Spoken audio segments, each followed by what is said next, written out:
Hello and welcome to GameGen! 2024 is almost behind us, and what a year it's been for strategy games! We've seen some incredible releases and discovered a few hidden gems with serious potential. So let's dive in and check out the best strategy games of the year. Sins of a Solar Empire 2. Sins of a Solar Empire 2 had a bit of a rocky launch, but now that it's on Steam, it's delivering an incredible blend of RTS and 4x gameplay. The dynamic, ever-shifting maps where planets and asteroids move along predetermined paths add a fresh layer of strategy. You are constantly adapting to new opportunities or threats as celestial mechanics reshape the battlefield. The factions are super fun to play with. TEC is all about building that big economy. The Advent have crazy psionic abilities, and the Visari basically consume everything in their path. They each play so differently, but no matter who you pick, the game's all about massive space battles, not talking things out. Diplomacy, barely there, but honestly, who needs it when blowing up spaceships looks this good? Norland. Norland brings a fresh spin to medieval colony sims, blending classic mechanics with deeper character management and strategic progression. While it's still in early access and has some rough edges, like a cluttered UI, a few misspellings, and limited quality of life features like missing hotkeys, the core experience is very captivating. What really hooked me is how personal it feels. You're not just managing a settlement, you're diving into the lives of your lords, deciding who they marry, how they spend their time, and even what kind of punishments they dish out. And that sense of progression as your humble hamlet grows into a bustling kingdom is so satisfying. From trade and diplomacy to plotting wars against your enemies, there's always something to keep you busy. Dystopika. Dystopika is a relaxing, goal-free city-building game set in a cyberpunk future. If you enjoyed simple, creative games like Towscaper or Tiny Glade, this one might appeal to you. In Dystopika, you design a futuristic city by placing down buildings such as skyscrapers, factories, and ziggurats, all with a Blade Runner vibe. There are no objectives or management tasks, just a chill, meditative experience where you build at your own pace, accompanied by calm music. The game encourages creativity, offering simple tools to place and resize buildings, add neon billboards, hovercar highways, and even personal images. It's a relaxed, open-ended game focused on composition and atmosphere, with future updates planned to add more props and features. Hey, if you're enjoying this video and want to see more like it, be sure to hit that like button and subscribe to the channel. It really helps out the channel and lets me know you want more content like this. Alright, back to the video. Mechabellum. Mechabellum is an auto-battler that swaps the usual RTS chaos for a more thoughtful, strategy-focused approach, letting you dive into massive robot battles without worrying about rapid clicking or micromanagement. Its roster of mechs, from hulking tanks to nimble flyers, can dominate or crumble, depending on how you play. The game is all about stretching your limited resources to balance counters and offense, turning tight budgets into explosive victories. The gameplay is super straightforward. You place your units, upgrade them, and then sit back as your strategies play out automatically. But the depth comes from all the ways you can tweak and upgrade your mechs, finding combos and synergies that turn the tide of battle. Diplomacy is not an option. Diplomacy is not an option, it's all about building up your castle, gathering resources, and fending off absolutely massive armies. Think thousands of enemies at once, including undead hordes. It's got that classic RTS vibe, but with a focus on sheer scale and relentless battles. The campaign is a highlight, letting you make big choices that impact the story, like whether to side with a snooty king or a rebel warlord. The humor really stands out too, with cheeky dialogue and over-the-top cutscenes that keep things fun. But don't let the lighthearted tone fool you. This game is hard. The enemy waves escalate quickly, and balancing defense building with resource management can feel overwhelming at times. Expect to restart missions more than a few times. WARNO. WARNO is the next big thing for wargame fans, especially if you loved wargame Red Dragon. It feels like a natural step forward, keeping what worked and adding some cool improvements to make things more realistic and immersive. One of the biggest changes is how deck building works. Instead of just stacking powerful units like in the past, every unit now has a purpose, and you really have to think about your strategy. It's all about planning, adapting, and using your faction's strengths, which makes the battles feel more like real Cold War skirmishes.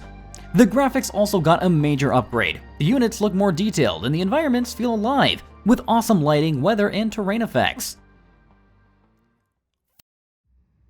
Fabledom. Fabledom is a super fun mix of city building and fairy tale vibes with a dash of political drama. You start off with a handful of peasants and build up your kingdom from scratch, getting to design everything from the crest to little details like flowers and gardens. It's easy to get lost in the customization, but as your kingdom grows, you've got to keep an eye on resources and make sure your people are happy. There's also a fun mix of fantasy elements, like striking deals with fawns for better resources or deciding whether to help a girl in a red hood, or not. You can choose to play it chill and peaceful, or go full-on warlord, with each choice shaping how your kingdom develops. Songs of Quest. Songs of Quest has definitely come a long way since early access, and while it's not a huge game changer, it's got a lot more content now and feels pretty solid. The full release brings 2 new story campaigns, extra skirmish modes, challenge maps, and even some cool fan-made content. At its core, it's all about controlling magical warlords, gathering resources, and battling it out on a big world map, kinda like Heroes of Might and Magic. The factions are small but unique with different strengths, so there's a lot of fun in figuring out how to play each one. The game has a good mix of strategic planning and experimenting with different troops, skills, and magic. It's not too complicated, though sometimes misclicks can mess you up, and the battle logs could be clearer. Workers and Resources Soviet Republic. Workers and Resources Soviet Republic is a city-building game that's all about managing every tiny detail. Forget zoning areas and adjusting taxes. Here, you are handling everything from waste collection to water pipes, and even making sure your trucks and workers are doing their jobs. It's super complex and can feel overwhelming at times, but there's something really satisfying about seeing it all come together. The game dives into some crazy detail like recycling, research, and dismantling buildings. Every decision has a ripple effect, so you've got to plan ahead. It's not the easiest game by any means, but if you're into organizing and running a city from the ground up, it's pretty fun. Plus, you can always simplify things if it gets too much. Cataclismo.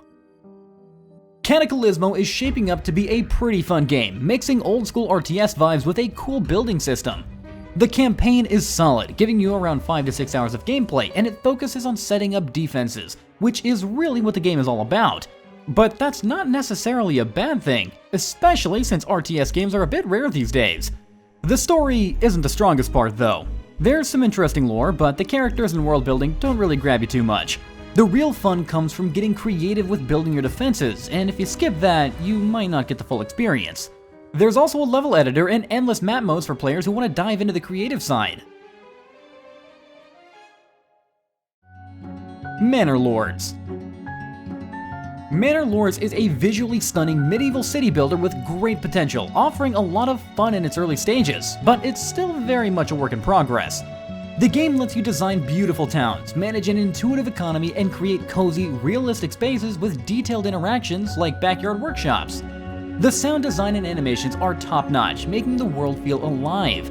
However, it's definitely in early access, and the experience can feel a bit unfinished. There are glitches like weird character collisions and odd visuals, and the UI sometimes makes it hard to manage tasks efficiently. Combat though is enjoyable once you have a solid army, but the challenge feels lacking in the later stages, with no major threats to push you further. Thronefall. Thronefall has a simple, minimalist design, and its gameplay focuses on just 3 things: gold, upgrades, and soldiers. You manage your resources during the day by building houses for gold or defense structures like walls and watchtowers. At night, you defend your kingdom from waves of enemies with units like knights, pikemen, and archers. The game is easy to get into, with no overwhelming micromanagement, and units replenish for free after battle, so you can focus more on smart decisions than avoiding failure.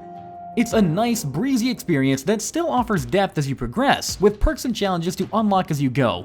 It's truly perfect for anyone who wants a strategy game without a huge time commitment. Age of Mythology Retold. Age of Mythology Retold takes the classic 2002 RTS and gives it a modern facelift while keeping the old school charm. The game looks way better with updated visuals and smoother gameplay, and they've made some very nice changes, like the attack move command, which helps avoid those annoying moments where units wander off into danger. The combat is still all about mixing mythological and human units, and the naval battles are just as strategic as the ones on land. One of the coolest changes, you can now cast god powers more than once per game, which totally shakes up how you approach battles. Plus, there are some great accessibility features like text narration and customizable visuals, making it super user-friendly. And if managing villagers stresses you out, the new AI villager priority system has your back. It handles the basics for you, so you can focus on the fun stuff. The pace is slower than other RTS games, making it feel more laid back and relaxing, and each faction feels very unique to play. Tactical Breach Wizards. Tactical Breach Wizards is a fun and quirky tactical game where you lead a team of magic-wielding mercenaries instead of your typical military squad. Picture breaking down doors and taking out enemies with spells and flying brooms. Definitely not your usual setup. The game's combat is simple but enjoyable, with lots of creative abilities and combos to keep things interesting. It's not too hard, but the humor and character moments are what really make it shine. The writing is hilarious, and the characters' banter keep things fresh. The story is about chasing a dangerous operative, but honestly, it's the small missions and funny moments that make it stand out. The game lets you skip missions and play at your own pace, which is a nice touch if you just want to chill and enjoy the ride. Shapez 2. Shapez 2 is like the chill cousin of games like Factorio or Satisfactory. Instead of battling aliens or launching rockets, you're all about crafting funky shapes to feed a hungry vortex. And honestly, it's way more fun than it sounds. The sandbox vibe is super freeing since buildings and belts are completely free, so you can just focus on experimenting and perfecting your factory without stressing over resources. The whole process of slicing, painting, and combining shapes is oddly satisfying, especially with the smooth animations that make everything click together perfectly. It's got that sweet dopamine hit every time your production line hums along nicely. But while the game's a blast, the procedurally generated maps feel a bit bland. The late game could definitely use a little bit more depth to keep things spicy. Alright everyone, that wraps up our look at some upcoming titles from 2024. I hope you found this video helpful. Be sure to leave a comment below if any of these games caught your eye, or if there are other upcoming releases you'd like to hear about. If you enjoyed this video, consider liking and subscribing for more gaming content in the future. Thanks for watching.